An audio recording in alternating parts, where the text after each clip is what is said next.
Welcome back to Conflicts of Interest. This is episode 467. I'm the host, Kyle Anzalone. I got quite a bit to talk about on today's show, but first I want to take a moment to thank my audience for contributing and helping out with the Libertarian Institute fundraiser. Of course, this show, Conflicts of Interest, is hosted through the Institute, and so it's with those funds that we're able to keep doing what we're doing and also do a whole lot more work than just this show. Both myself and co-host Connor Freeman work on the news team at the Institute, so we're writing articles almost every day for either the Libertarian Institute or antiwar.com to help everybody keep up with the latest foreign policy news. So again, huge thanks to everybody contributed. I know there's a couple people in this audience who really went into their own pocket and made a significant donation, and that's really huge. This is the way that we get to at least make sure that we have a voice. The mainstream media, endless funding. The U.S. government taxes us endlessly, funnels that money back to think tanks through donations from the military-industrial complex to ensure they have endless funding, hundreds of millions of dollars to continue to promote their narrative. But voices like the Institute and antiwar.com, we're just asking our readers for a few $1,000s to just be able to keep doing what we're doing with the limited budget that we have. So again, thank you all so much for making this possible, because it's what allows us to stay in business and keep doing what we're doing here. All right, let's get into the news. Oh, just share the show if you can. Thank you. All right, let's get into the news today. First story I wrote for the Institute on August 31st. The EU aims to transfer $5 billion in weapons to Ukraine annually. The European Union Foreign Policy Chief Josep Borrell said the bloc targets $5 billion in weapons transfers to Ukraine annually for the next 4 years. To provide additional assistance to Kiev, the EU is attempting to train 40,000 Ukrainian soldiers by the end of the year. During a meeting with EU defense ministers in Spain, the bloc's foreign policy chief pushed its members to set a substantial goal for arming Ukraine annually.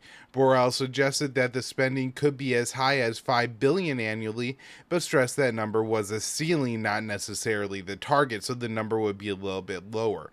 Now, I have to imagine that Borrell is really thinking here that this is only direct EU funding. I can't imagine that he's thinking that the entirety of Europe is only going to transfer $5 billion of weapons to Ukraine a year. Maybe that is the number. It just seems maybe a little bit unlikely when the number that the U.S. is sending Ukraine annually has to be between like 25 and 30 billion. So you would think Washington would definitely expect Europe to pick up a little bit more of the tab than that, but it may not be the case. Now, Borrell raised the EU's target for training Ukrainian soldiers in 2023. Initially, the bloc set the goal as 15,000, but the EU reports they're well past that. As Ukraine has the same high number of casualties on the battlefield, EU has tripled its target to 40,000. Now, I want to take a minute and talk about this, the training and the number there. Now, initially, when I wrote this article, I was just thinking, that they want to train more soldiers, probably because a lot are dying, and I think that's true. But I recently read a piece by John Mearsheimer, and it reminded me of another point that Daniel L. Davis made. And so, Mearsheimer and Davis are two, I think, very respectable realists when it comes to American foreign policy and what's going on. And they have both pointed out that the training that the Europeans are providing to the Ukrainians is insufficient. And so it seems to me that Europe and the US, but I think Europe is doing most of the training, is training tens of thousands of Ukrainians, but basically just enough to get them onto the battlefield. Not necessarily the kind of training that they would need to be able to survive the war and to be able to carry out complex maneuvers like the spring counteroffensive that Ukraine is, I believe, still trying to push through, but really hasn't made any territory. And so, again, both Mearsheimer and Davis point out that when it comes to training Ukrainian soldiers, you have multiple problems. One of the problems is they're trained by all over in Europe. And so, even if the Danish training program is, say, close to the British program, which is similar to the German program, which is almost the same as the Polish program, well, those are still 4 different training programs, and there are going to be some issues, even if it's more just in lingo and things like that. You also have the way that Ukraine's been armed, piecemeal the same way. And so, I'm sure that in the sense of if NATO went to war with Russia, the Challenger, the Leopard, the Abrams tanks would all be able to occupy the battlefield and all play a role, and there wouldn't be too many issues logistically for the Allies based on having those 3 tanks. However, they shoved those 3 tanks in one country, and I do think that created some logistical problems, as Mearsheimer pointed out, with training and maintenance of these vehicles. You can't just, plug different people in. You don't have that many assets, and so that additionally caused some problems. And so while it sounds impressive from the European side to say, oh, we trained 40,000 Ukrainian troops this year, well, what kind of training did they get? Because if you just gave them enough training on how to put on their uniform and pick up their gun, then really you just got them killed. You didn't do anything particularly productive. And I think this, kind of lines up with what I've been saying on the show, that the goal really here is to fight Russia until the last Ukrainian. And this is, I do mean this in a sense, not figuratively, but literally. Now, obviously, there will be some Ukrainian men left at the end of this war. I don't think Zielinski is going to pick up an arm. There's old people, there's young people, there's people with legitimate medical conditions. There's men that have, fortunately for them, been able to flee the country so they cannot get conscripted and thrown onto the front lines. But in the sense of the U.S. is willing to exhaust Ukraine's manpower resources for this war, I think is absolutely the case. And this is just a further point of it. Now, let's get back to my article, because there's a few more things. In the press conference after the meeting with the EU defense ministers, Borrell said that everybody at the meeting responded favorably to his proposals, although no formal pact was made. The day before the meeting, the bloc's foreign policy chief called on the EU members to live up to their commitments and provide more ammunition to Kiev. He said, now it is up to the member states to pass concrete orders inside these framework agreements with the industry. The West has made several pledges to Ukraine to provide the country with all the weapons it needs to defeat Russia on Kiev's terms. However, the West has limited its arms transfers to Ukraine out of fears of provoking Russia or the weapons being captured by Moscow. Still, the U.S. and its allies have pushed Kiev to launch a counteroffensive that was anticipated to have high casualties among Ukrainian forces.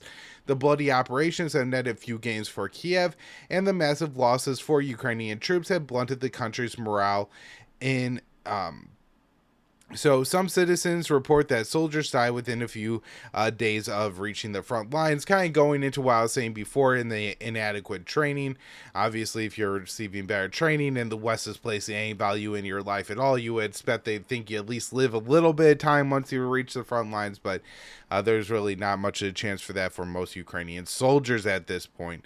Western officials have stated that they hope Kiev will maintain the operations despite the massive casualties. Several U.S. officials have explained that spending money on the war in Ukraine is an economic use of American taxpayer dollars, as the Russian army is being weakened without putting U.S. soldiers in harm's way. And this is a recent statement from Senator Richard Blumenthal, a Democrat senator from Connecticut.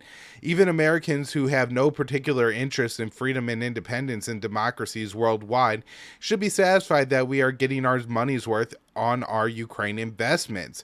For less than 3% of our nation's military defense budget, we've enabled Ukraine to degrade Russia's military strength by half, all without a single American servicemen or women being injured or lost. And I just want to quickly go through and debunk a couple things in here. Ukraine is not a democracy. It is not free. And I mean, maybe it's an independent state, but it's highly dependent on the West. Most notably, when it comes to democracy, is Zielinski disbanding his political opposition, waging a culture war against openly stating that he is waging a culture war and trying to remove any influence of the Russian culture from Ukraine, when a significant portion, 20% or more of the Ukrainian population, is ethnic Russian. And then, of course, we had the nationalization of the country's media and just general rounding up of anybody who dissents to his war policy. So that is certainly not a democracy. Now, he goes on to say that, for less than 3% of our nation's military budget, that we're talking over $100 billion here. I don't think that's actually less than 3%. I can't do the math while I'm talking to you all right here to figure it out. $2 billion, I guess, or $2 trillion, I guess, is pretty close to what the U.S. defense budget would be over the past 2 years that we've been waging this war in Ukraine. And so 3% of that is a lot less than $100-something billion that we've sent over. So I'm not sure what kind of math that this guy is doing. He also says that we've been able to degrade Russia's military strength by half. This is, again, just not true. I don't know how he can make statements that are so unfathomably untrue, but, he's a U.S. politician, so he's a trained and skilled liar. And, he says this has all been done without an American serviceman or woman being lost. But we're talking about hundreds of thousands of Ukrainians dying in behalf of this goal. And those lives mean absolutely nothing to this guy. Now, I want to talk about Senator Richard Blumenthal for just another 2 minutes here, because I want to recommend this documentary that I just watched on HBO. Or Maps, whatever they call the app now. But anyways, this is, I like watching documentaries. I think I've talked to y'all about this before. I would say, as far as quality of the documentary goes, it's not that great. Like, what conclusions they draw in the show, what they say. I think for anybody in my audience who watches it, they will understand what kind of corruption is being exposed in this documentary, even if the documentarians clearly either are maybe like willfully downplaying it just because the level of scandal is too big, or really just can't grasp it. But the name of the documentary is The Telemarketers. And the reason I bring this up in connection with Richard Blumenthal is that at the end of this, these men go to this senator and they are like, we have spoken to all these regulators. We have all these interviews. They were able to actually get a meeting with the senator because they came with all this information. We're able to talk to somebody who was formerly involved in the government, who knew the senator, who hooked them up with the meeting. And Richard Blumenthal just straight blew him off.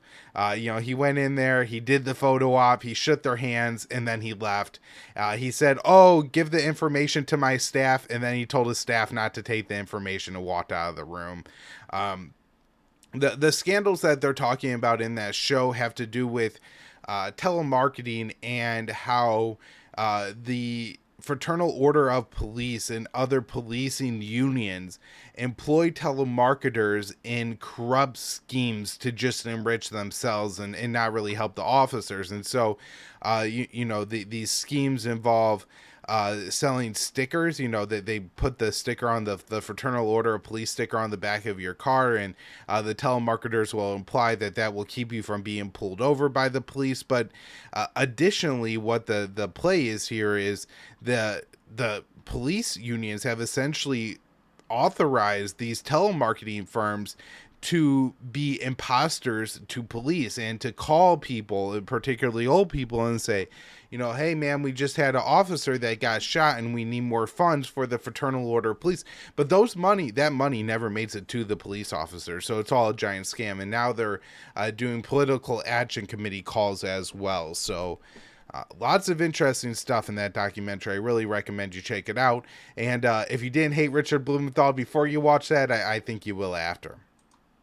All right, let's move on to the next story here.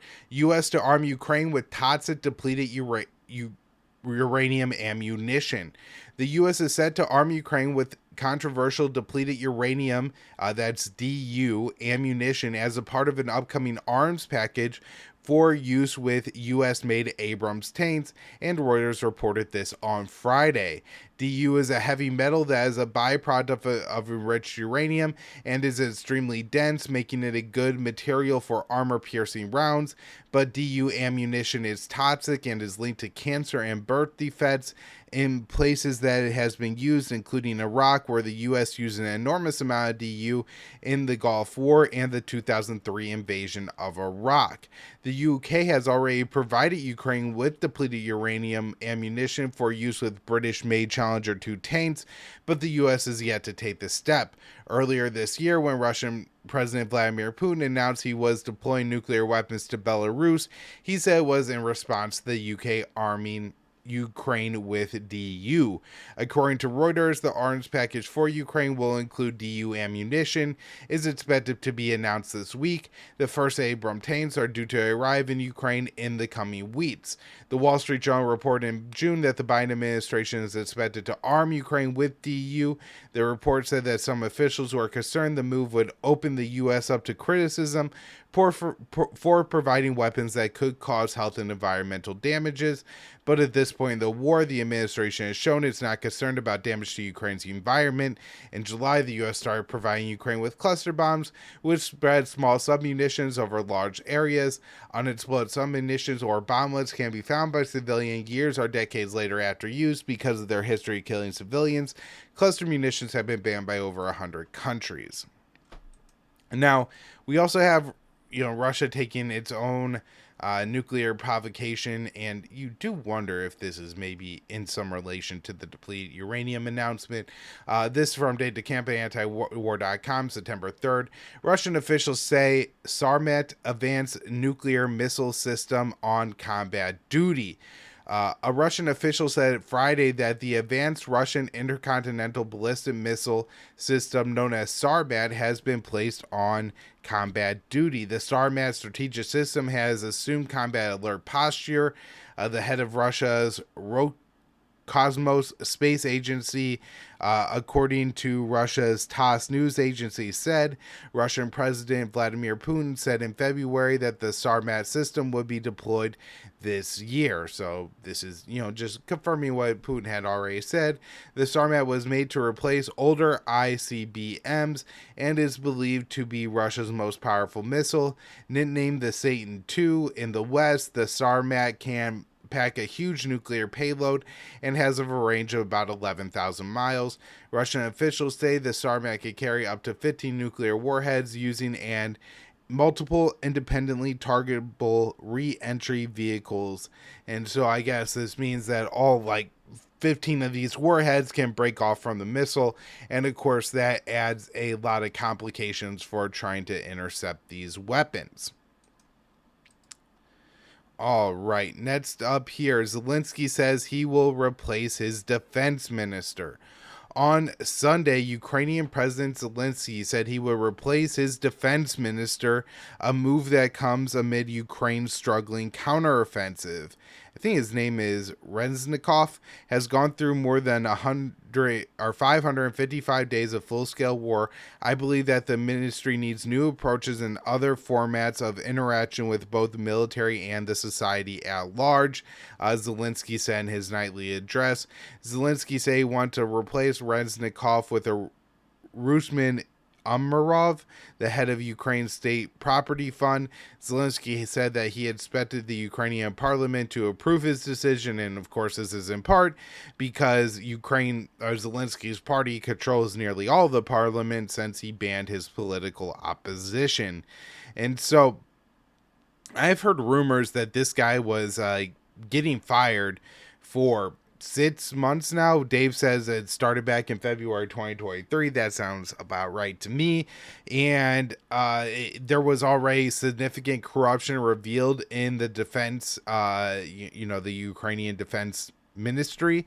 And so interesting that, he's able to survive for so long before finally getting replaced here. Now, I guess it's worth knowing that Zelensky didn't say that he was corrupt and that's why he was being fired, but That was the speculation, and who knows, maybe Ukraine thought it was better PR to kind of just say, like, look, this war's been going on for a long time.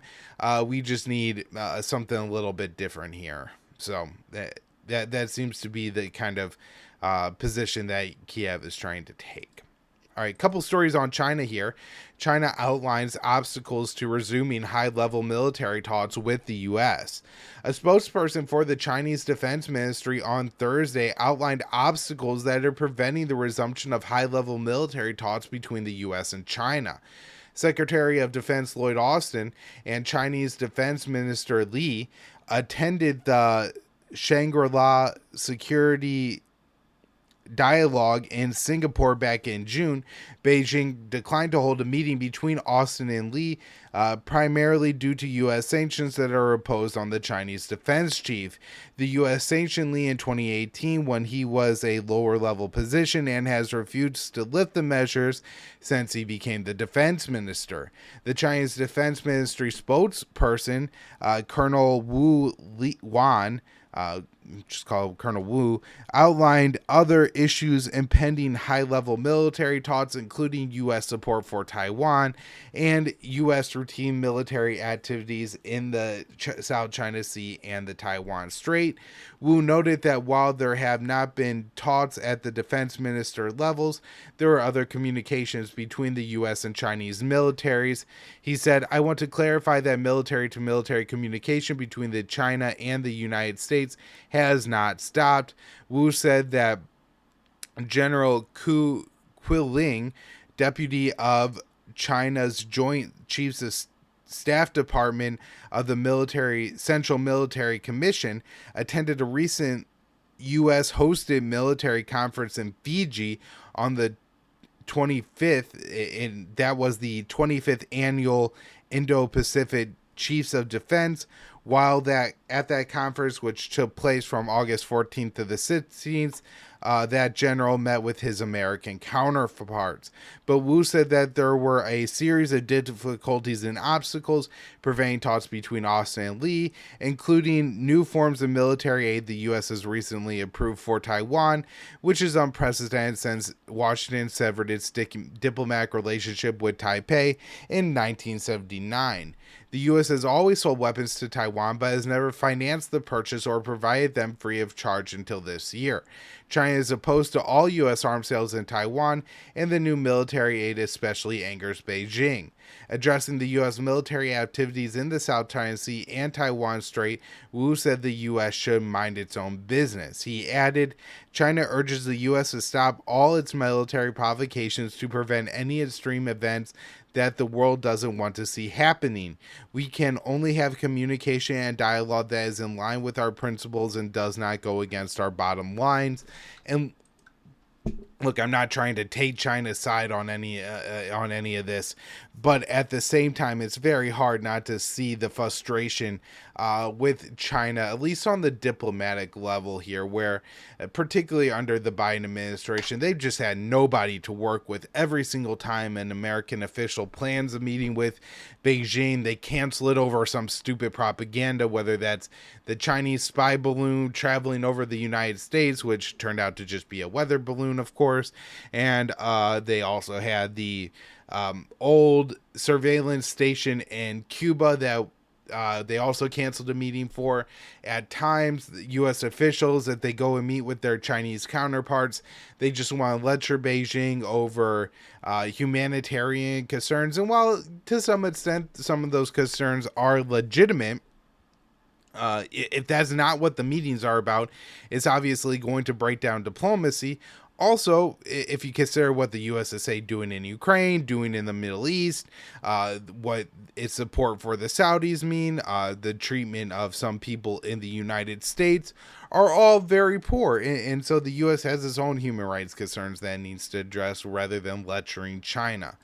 All right, and then in another move, sure to irk Beijing. This from Dave DeCamp, September 3rd, antiwar.com. Report, Taiwanese troops join U.S. military drills in Michigan. Taiwanese troops have attended a multinational military exercise inside the U.S. last month that was led by the Michigan National Guard, the Taipei Times reported, citing the Japanese newspaper.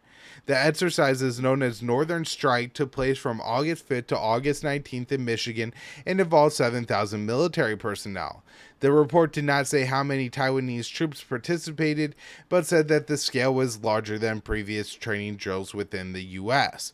Back in February, the South China Morning Post reported that Taiwan would deploy 500 troops to the U.S. for training in the second half of this year. Taiwan has previously sent troops to the U.S., but only sent a few dozen at a time. The U.S. and Taiwan have significantly increased military cooperation despite strong warnings from Beijing. In April, Taiwanese media reports said the U.S. sent 200 troops to Taiwan to assist in training, the largest known U.S. military presence on the island in decades. The Japanese report said that the Taiwanese troops inside the U.S. were taking part in drills led by the state-controlled Michigan National Guard rather than other U.S. armed forces in an effort not to provoke China too much. And so, always interesting when they note that what they're doing is going to provoke China. They're just like, we don't want to provoke them too much. And certainly this will lead to be a provocation to Beijing. And I would expect a response from this.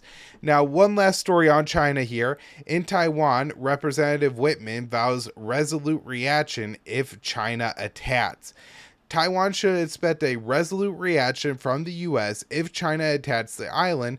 Representative Rob Whitman, he's a Republican from Virginia, vowed on Friday while leading a congressional delegation to Taipei. This is what he said before he met with the Taiwanese president. Know that any hostile, unprovoked attack on Taiwan will result in resolute action from the U.S. Now, one of the very important things to remember is that these kind of statements, these kinds of visits are the things that China sees as very provocative and doesn't want going on in Taiwan. And so the more the U.S. does this, the more likely they are to actually provoke an attack. But I do think that's what the U.S. establishment is maybe looking for in the long run, that they essentially want to turn Taiwan into the next Ukraine, and probably will, be telling us once this war starts that, isn't this a great way to weaken China by supporting the Taiwanese in their independence campaign. All right. North Korea simulates tactical nuclear attack in response to U.S. drills. This is a major reaction by North Korea to what's going on between the U.S. and South Korea. North Korea on Saturday simulated a tactical nuclear weapon attack in response to another round of massive military exercise held by the U.S. and South Korea. A firing drill for simulated tactical nuclear attack was conducted at the dawn of September 2nd to the warn of the enemies of the actual nuclear war danger. The North Korea's state news agency reported. That is KCNA, and the report said that 2 long-range strategic cruise missiles tipped with MOT nuclear warheads were fired in an actual war environment, according to the rapid approval procedures.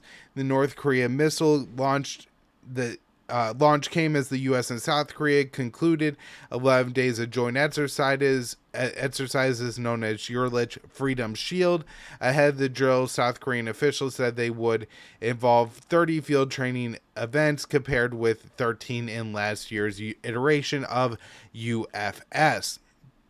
U.S. B-1B bombers participated in the drills as the Biden administration is making a point to deploy strategic assets to the Korean Peninsula. And so I cannot understand why the Biden administration is so committed to provoking Beijing, or Pyongyang, And the crazy thing here is the White House, I believe, sees everything it's doing with the Korean Peninsula as a reaction to the North Korean actions, which are a reaction to what the American military buildup in the region is. It's all just incredibly stupid on the part of the White House to be engaging in these provocations with Korea at this time. All right, last article up here. This is an update to I believe I covered this on Thursday last week, that U.S.-backed forces in Syria were fighting, and this has actually escalated. When I had talked about it on the show, I had said that, the deal that was brokered was supposed to bring fighting to an end, but was yet to be seen if that was happening, and fighting continued through the weekend. So we have here U.S.-backed Syrian rebel group fight near U.S. base. At least 50 people have been killed in battles fought between the Syrian Democratic Forces, that's the SDF, and the Deir al-Zor Military Council, that's the DEMC, in eastern Syria. The warring parties are backed by the U.S. Last week, the head of the DEMC, Abu Kawala, was arrested during a meeting with the SDF. The SDF alleged that he was engaged in criminal activity, including drug trafficking and having communications with the Syrian government. On Wednesday, the SDF and the DEMC announced an agreement where Kawala would step down as head of the council, and the deal was intended to bring an end to the fighting. On Thursday, the U.S. called for an end to fighting between its Syrian allies. However, the battles continued throughout the weekend, and the death toll is now over 50. Some of the fighting has occurred at the Al Omar oil field, where the U.S. maintains a military base. It's unclear to me at this time how close that fighting is to the military base, if there are any American soldiers who could possibly be in jeopardy of being killed by one of their Syrian allies. So prior to the fighting, the DEMC fell under the umbrella of the Kurdish-led SDF. Washington utilizes the SDF to govern the eastern third of Syria, occupied by about 900 American soldiers. The fighting highlights the ethnic tensions within the U.S.-backed militias Washington controls in Syria. The DEMC has rallied local Arab tribal fighters to bolster its ranks. A Syrian journalist reported that Arabs in the region categorically refuse to be ruled by the Kurdish groups. Kawala recalled on a general mobilization among the Arab tribesmen. The SDF has brought in at least 400 reinforcements from other regions of Syria, and the SDF is accusing the Syrian government of increasing tensions and supplying the Arab forces with additional weapons. No idea if that's true. That's just their claim. And I think that is all I have on the show today. So everybody, thank you all so much for tuning in. And again, huge thanks to everyone who helped out our fundraiser and helped us to meet our goal, so we could, keep doing things like our show and writing news stories every day. All right, be back with more later in the week.